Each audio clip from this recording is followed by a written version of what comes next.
Mr. Sefo, thank you so much for being here. How do you feel to start from here? Well, first of all, this is great. I mean, I'm honored to be here, and I want to give, obviously, many thanks to Senshi and the team for allowing me to be here and giving me that opportunity.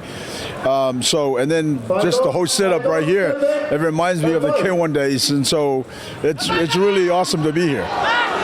What do you think about the training camp that was just before the Senshi?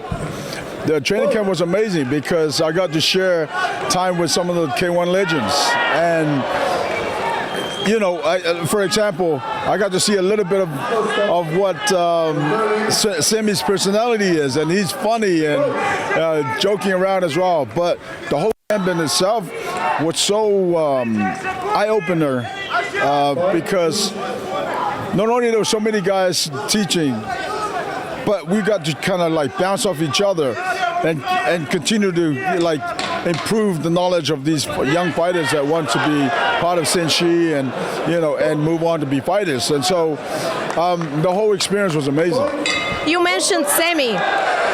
Is he different now than it was used to back then when you guys fought? Yeah, no, because like Ernesto I've always known, right? But we get to spend like fight week with those guys, and they're in their own zone, right?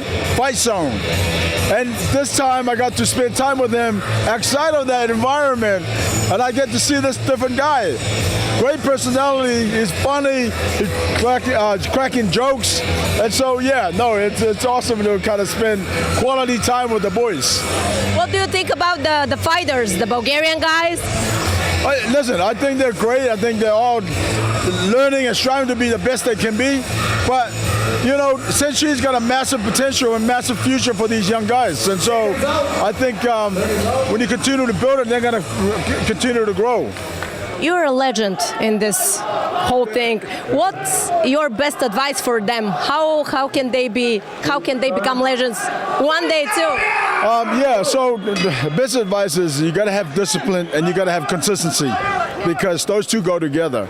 And no matter what you do in life, especially with training, discipline is going to allow you to do things that you don't want to do, like get out of bed and go to training. You know, there are many times where I get up and I'm thinking, I don't really feel like going, but discipline makes you go, you know? So the biggest thing to do is discipline, consistency, and make sure you have God in your life first. Are we gonna see you in the next Senshi? Yeah, I'm hoping so. Thank you so much, Mr. Sefo.